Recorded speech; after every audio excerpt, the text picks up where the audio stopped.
Hello friends, मैं आपका दोस्त Ravi Prasad diary of life से। तो दोस्तों, कैसे हो आप सब? आइए साथ मिलकर जिंदगी कुछ पन्ने पलटते हैं। तो दोस्तों, जैसा कि मैंने पिछली लास्ट वीडियो में बात करी थी, हम लोग नौकरी के पीछे नहीं भागेंगे और हम लोग कुछ नए तरीके करियर के ढूंढने की कोशिश करेंगे, चाहे वो बिजनेस हो या चाहे और कुछ नए तरीके, जिससे कि हम अपना लाइफ टाइम करियर चुन सकें। तो शुरुआत कैसे करें, ये सबसे बड़ा सवाल रहता है। तो आइए आज शुरू करते हैं, शुरुआत कैसे करें। तो शुरुआत करने के हमारे पास में दो तरीके हैं। पहला है बाय डिफॉल्ट, मतलब वक्त और हालात के हिसाब से जो भी हमारी लाइन बन गई है उसी में मन लगाएं और उसी में आगे बढ़ने की कोशिश करें। और दूसरा है बाय डिजाइन, जैसे एक इंजीनियर किसी बिल्डिंग को बनने से पहले ही उसका नक्शा बना देता है कि ये बिल्डिंग बन के कैसे तैयार होगी, वैसे ही हम लोग अपने करियर को प्लान करके आगे उसमें बढ़ सकते हैं। और हालांकि दोनों में से बुराई किसी में भी नहीं है, आप आखिरकार आगे उसी में बढ़ेंगे जिसमें आप मन लगाएंगे और सही दिशा में लगातार प्रयास करेंगे। तो दोस्तों, किसी भी फील्ड के मेजर 4 ही हिस्से होते हैं जिनके इर्द गिर्द वो सारा का सारा बिजनेस या सारा फील्ड टिका होता है। सबसे पहले नंबर पे आता है रिसर्च एंड डेवलपमेंट, मतलब कि उसके बारे में नई नई खोज कि इसमें और अच्छा क्या हो सकता है और उस काम को आगे कैसे बढ़ाया जाए। दूसरा आता है मैन्युफैक्चरिंग, मतलब उत्पादन। मान लीजिए कोई भी काम आपने डिसाइड किया कि आपको ये काम करना है, तो उसका उत्पादन, फिर उसके बाद में उस आइडिया के ऊपर काम होगा, उसका उत्पादन होगा।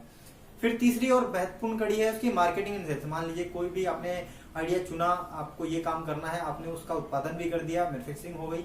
अब बात आती है उसके बारे में प्रचार प्रसार करने की। अगर आप उसका प्रचार प्रसार नहीं करेंगे तो आपका बनाया हुआ जो भी आइडिया है, जो भी आपका प्रोडक्ट है या सर्विस है, वो आपके पास रखी की रखी रह जाएगी आपकी फैक्ट्री में, लेकिन वो लोगों तक नहीं पहुंचेगी, वो बिकेगी नहीं, तो आपके आगे वो साइकिल नहीं घूमेगी, फायदा नहीं होगा, कुछ भी नहीं होगा। और चौथा और मोस्ट इंपॉर्टेंट आता है इसमें डिस्ट्रीब्यूशन, मतलब कि मान लीजिए कोई आइडिया आपने सोचा, आपने उसका उत्पादन भी कर दिया, आपने लोगों तक बता भी दिया, उसकी डिमांड भी आ गई, अब वो लोगों तक पहुंचेगा कैसे? तो वहां पर डिस्ट्रीब्यूशन काम करता है। जैसे अगर हम इसको नॉर्मल एग्जांपल से जोड़ें एक डेली रूटीन के, तो दुकानों के थ्रू हमें सामान मिलता है, तो वो डिस्ट्रीब्यूशन का काम करता है हमारे लिए, या शॉपिंग मॉल्स के थ्रू या ऑनलाइन शॉपिंग के थ्रू। ये कुछ तरीके हैं। आइए हम इसको डिटेल में समझने की कोशिश करते हैं। अभी हम बात कर रहे थे कपड़ों की, तो हम कपड़े के ही बिजनेस का एग्जांपल लेके इसको डिटेल में जानने की कोशिश करते हैं। तो अगर बात करें हम लोग रिसर्च एंड डेवलपमेंट की, तो रिसर्च एंड डेवलपमेंट में आप लोग अपनी रिसर्च एंड डेवलपमेंट की कंपनी खोल सकते हैं, एजेंसी खोल सकते हैं। उसके लिए आपको कोई बहुत ज्यादा खर्चे की या बहुत ज्यादा पैसे की जरूरत नहीं है। आप अपने दिमाग का, आपका क्रिएटिव माइंड होना चाहिए। अगर हम बात करते हैं कपड़ों के ही बिजनेस की, तो आप ये सोचिए कि कपड़ों में अभी जो भी धागा यूज हो रहा है, आप उसमें क्या नया कर सकते हैं। ये जो भी कपड़े अभी मार्केट में यूज हो रहे हैं, जैसे कॉटन यूज हो रहा है या टेरिकॉट यूज हो रहा है या सिल्क का कपड़ा यूज हो रहा है, तो आप उसमें और क्या नया इन्वेंशन कर सकते हैं ताकि वो और ज्यादा सस्ता और ज्यादा बेहतर बन सके। अगर इस तरह के आइडियाज पे आप काम कर सकते हैं, तो आप अपने रिसर्च एंड डेवलपमेंट की टीम लगाइए। आप कंपनी से बात कर सकते हैं जो कपड़ा बनाती हैं या जो कपड़े की मार्केटिंग करती हैं। बहुत सारी कंपनीज ऐसी हैं जो खुद के ही मार्केटिंग और मैन्युफैक्चरिंग दोनों करती हैं, तो आप उन कंपनी से जाके बात कीजिए।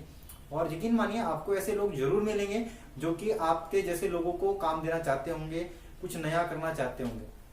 बस मेन जो जरूरत है वो है आपके विल पावर, आपकी इच्छा होनी चाहिए किसी भी काम करने के लिए। अगर चाह है तो राह है। और आज के समय में भी अगर कोई कहे कि मुझे सीखने के लिए कोई मतलब जरिया नहीं मिल रहा है, तो शायद ऐसा मतलब वो बंदा ही नहीं चाह रहा है। क्योंकि आज के समय में सीखने के लिए आपके पास में इतने जरिए हैं। आपके पास में सबसे बड़ा आपका हाथ में मोबाइल फोन है, आप यूट्यूब से कुछ भी सर्च मारिए, आपको उसके लाखों तरीके मिल जाएंगे। गूगल है, और आजकल फेसबुक पे बहुत सारी चीजें मिल जाती हैं, बट फेसबुक से ज्यादा अच्छा है क्योंकि फेसबुक पे आप भटक ज्यादा जाएंगे आप अपने काम के कंटेंट से। तो यूट्यूब से देखिए, आप गूगल से देखिए, आप ऐसे लोगों से बात कीजिए जो इन चीजों का काम कर रहे हैं सालों से। और यकीन मानिए, आपके आसपास, आपके जान पहचान में ऐसे बहुत सारे लोग मिल जाएंगे जो आपको आपके काम के बारे में बता सकते हैं। बात करते हैं दूसरे फील्ड की, मैन्युफैक्चरिंग की, यानी कि उत्पादन की। अगर हम कपड़े के बिजनेस का एग्जांपल लेके चलते हैं, तो उत्पादन में आप खुद की मैन्युफैक्चरिंग कंपनी लगा सकते हैं। आप उन कंपनीज को वो कपड़ा बना के दे सकते हैं जो कंपनी कपड़े की मार्केटिंग करती हैं। और इसके लिए आपको अगर पैसे की कोई प्रॉब्लम आ रही है, आप बहुत बड़ा सेटअप नहीं लगा सकते हैं, तो आप छोटे से शुरुआत कीजिए, मतलब आप कपड़े सीने से स्टार्ट कीजिए। इसके लिए आपको कुछ बहुत बड़ी मतलब स्किल नहीं चाहिए, ना ही कोई बहुत बड़ा सेटअप चाहिए। आप एक सिर्फ सिलाई मशीन ले लीजिए जो 3 से 4 हजार रुपए की मिल जाती है। और अगर आपके पास में बजट की प्रॉब्लम है, तो आप अपने घर से स्टार्ट कीजिए। अगर आपके घर में भी कमरे की प्रॉब्लम है, तो आप सिर्फ एक कोना लीजिए अपने घर का, आप अपने घर से बात कीजिए अपने घर वालों से और कहिए कि ये कोना मैं यूज करूंगा, और आप उस कोने में अपनी सिलाई मशीन रखिए और धीरे धीरे अपना कपड़े सीना स्टार्ट कीजिए।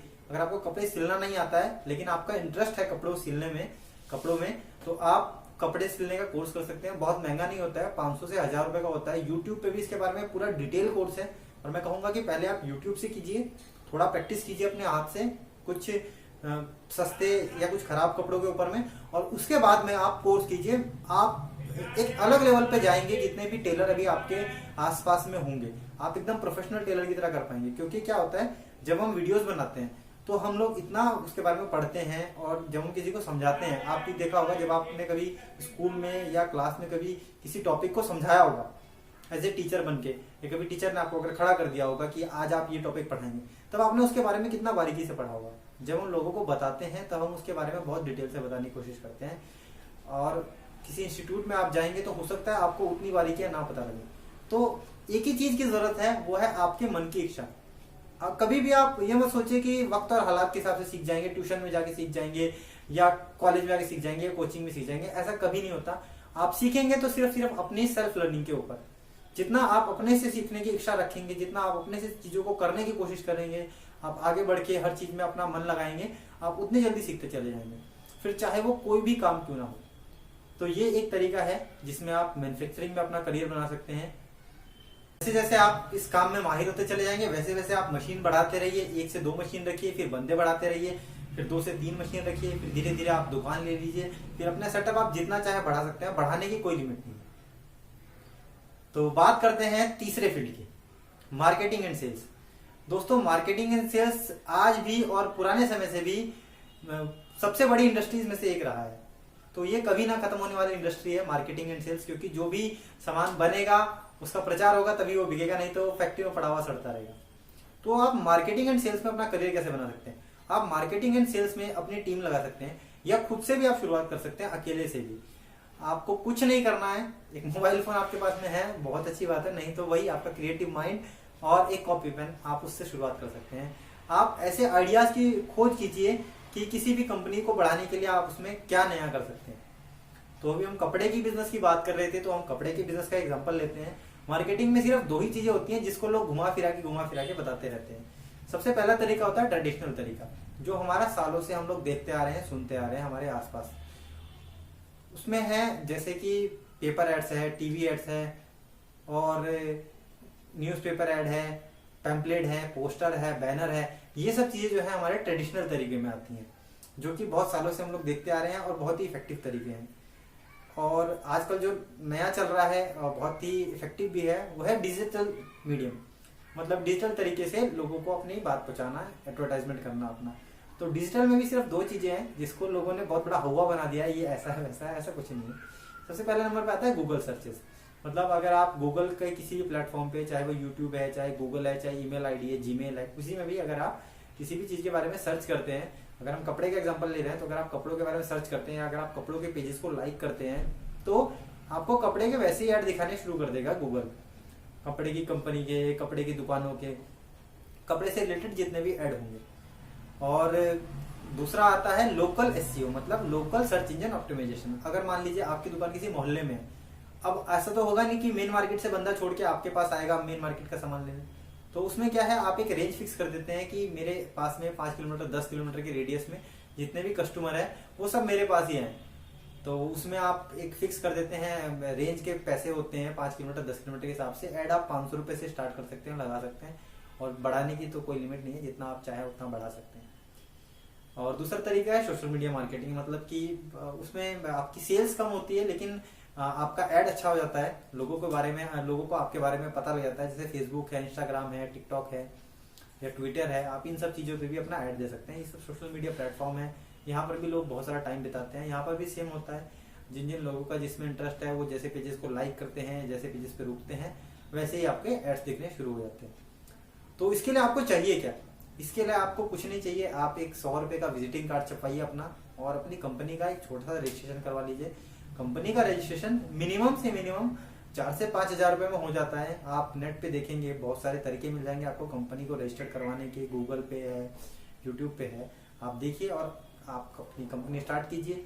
अपने आसपास के लोगों से बात कीजिए, शुरुआत कीजिए अपने आसपास के लोगों से। जितने भी आपके आसपास में आपके जान पहचान के बिजनेसमैन हैं, चाहे वो दुकानदार हैं, चाहे वो वकील हैं, चाहे वो टीचर्स हैं, या चाहे वो ब्यूटिशियन हैं, जो भी लोग ऐसे हैं जो कि अपना बिजनेस करते हैं और वो अपना ऐड करना चाहते हैं, आप उनसे बात कीजिए कि सर मैं आपकी सेल्स बढ़ा सकता हूँ। और हर बंदा अपना काम बढ़ाना चाहता है, लेकिन समय और नॉलेज की कमी की वजह से वो लोग उस काम को कर नहीं पाते हैं।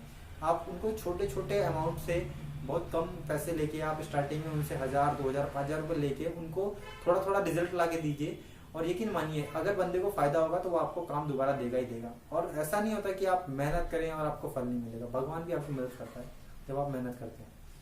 तो ये भी एक अच्छा तरीका है। तो दोस्तों आइए बात करते हैं हम चौथे और आखिरी सबसे इंपॉर्टेंट पहलू के बारे में, वो है डिस्ट्रीब्यूशन, कि सामान लोगों तक पहुंचेगा कैसे। मानिए अगर हम बात करते हैं कपड़े का एग्जांपल ले, मान लीजिए कपड़े की रिसर्च हो गई कि कौन सा धागा, कौन सा कपड़ा यूज होना है, उसका उत्पादन हो गया, उसकी मैन्युफैक्चरिंग हो गई कि हाँ भाई ये कपड़ा बनना था, हमने बना के तैयार कर दिया, उसकी मार्केटिंग हो गई, उसकी डिमांड भी आने लगी कि हाँ भाई लोगों को सामान चाहिए, तो लोगों तक पहुंचेगा कैसे। तो वहां पर काम करता है डिस्ट्रीब्यूशन। डिस्ट्रीब्यूशन की कुछ कड़ियां हैं, जैसे सबसे पहले माल मैन्युफैक्चर होगा आपकी फैक्ट्री में, फैक्ट्री से माल जाएगा डिपो में, डिपो से माल जाता है होलसेलर के पास में, होलसेलर से माल जाता है रिटेलर्स के पास में, और रिटेलर्स से दुकानदारों से हम लोग खरीदते हैं उसको। और दूसरा तरीका है इसका कि शॉपिंग मॉल्स, जो आजकल बहुत ट्रेंड में है, कि शॉपिंग मॉल्स में सामान की खपत ज्यादा आती है, तो वो लोग डायरेक्ट डिपो से माल ले लेते हैं और डिपो से और शॉपिंग मॉल से हम लोग जाके सामान को खरीद के ले आते हैं। एक और तरीका आता है वो है ऑनलाइन शॉपिंग। ऑनलाइन शॉपिंग में क्या होता है, ना तो आपको होलसेलर की जरूरत होती है, ना ही आपको रिटेलर की जरूरत होती है, डायरेक्ट डिपो ओनर ही जो होते हैं वो एक बल्क में माल खरीद के किसी गोडाउन में रख के माल ऑर्डर करते हैं ऑनलाइन, और उसको पार्सल कर देते हैं कोरियर के थ्रू या पार्सल के थ्रू कस्टमर के पास, और कैश ऑन डिलीवरी या और भी बहुत सारे पेमेंट ऑप्शन होते हैं जिसके थ्रू कस्टमर तक माल पहुंच जाता है। तो ये कुछ तरीके हैं दोस्तों डिस्ट्रीब्यूशन के। अगर आप डिस्ट्रीब्यूशन में करियर बनाना चाहते हैं तो आपके पास बहुत सारे ऑप्शन है। आप अपनी दुकान खोल सकते हैं, अपना होलसेल कर सकते हैं, आप अपनी डिपो खोल सकते हैं, आप अपना शॉपिंग मॉल खोल सकते हैं, आप ऑनलाइन कपड़ों का शॉपिंग स्टोर खोल सकते हैं। बस मेन चीज यही है कि आपको अपने बजट और अपने हालात के हिसाब से सोचना है, अपने मन के हिसाब से सोचना है कि आप किस फील्ड में ज्यादा बेहतर कर सकते हैं। तो दोस्तों जो मेन 4 फील्ड हैं, इसी के इर्द गिर्द हर बिजनेस, हर कंपनी, हर लाइन घूमती रहती है, हर फील्ड इसी 4 पहलुओं के आसपास घूमती है। अब मैंने आपको चारों पहलू बता दिए हैं एक एग्जांपल के साथ में। अब आप ये सोचिए कि आपके लिए कौन सा पहलू, कौन सा फील्ड ज्यादा बेहतर है, किसमें आप अच्छा कर सकते हैं, चाहे वो रिसर्च एंड डेवलपमेंट है, चाहे वो मैन्युफैक्चरिंग है, चाहे वो मार्केटिंग है, चाहे वो डिस्ट्रीब्यूशन है। तो जितना मेरे को समझ आया दोस्तों मैंने आपको बताया। बाकी अगर आपके पास में भी कुछ अच्छे आइडियाज हैं कि काम को कैसे शुरू करना चाहिए, या बिजनेस के लिए या अपने काम के लिए आप कुछ नया क्या कर सकते हैं, सर्विस सेक्टर में है तो सर्विस में क्या नया कर सकते हैं। सर्विस सेक्टर के कुछ एग्जांपल मैं देता हूँ, जैसे कि फोटोग्राफी है, टेलरिंग है या मार्केटिंग है, ये सब सर्विस सेक्टर है। प्रोडक्ट में होता है जिसमें आप लोगों को सामान बेचते हैं, और सर्विस में होता है जिसमें आप लोगों को कोई सर्विस बेचते हैं। जैसे टीचिंग भी एक सर्विस सेक्टर है, एडवोकेट भी एक सर्विस सेक्टर है, जिसमें कि आप अपना एक्सपीरियंस लोगों को देते हैं और बदले में आप लोगों को कुछ पैसे चार्ज करते हैं। तो दोस्तों आज की वीडियो में इतना ही। मैं आपके लिए आगे ऐसी और भी काम की वीडियोस लाता रहूंगा, और मैं कोशिश करूंगा कि मैं आगे नए नए बिजनेस के ऊपर में एक पूरी डिटेल सीरीज बनाऊं, जिससे कि आप लोगों को मतलब आसानी हो अपना करियर प्लान करने में, अपने बिजनेस को शुरू करने में। तो दोस्तों मेरे साथ बने रहने के लिए, एंड तक इस वीडियो को देखने के लिए आप लोगों का बहुत बहुत धन्यवाद। मैं आपका दोस्त Ravi Prasad, diary of life से। जल्दी ही मिलते हैं फिर अगली वीडियो में। Goodbye, take care.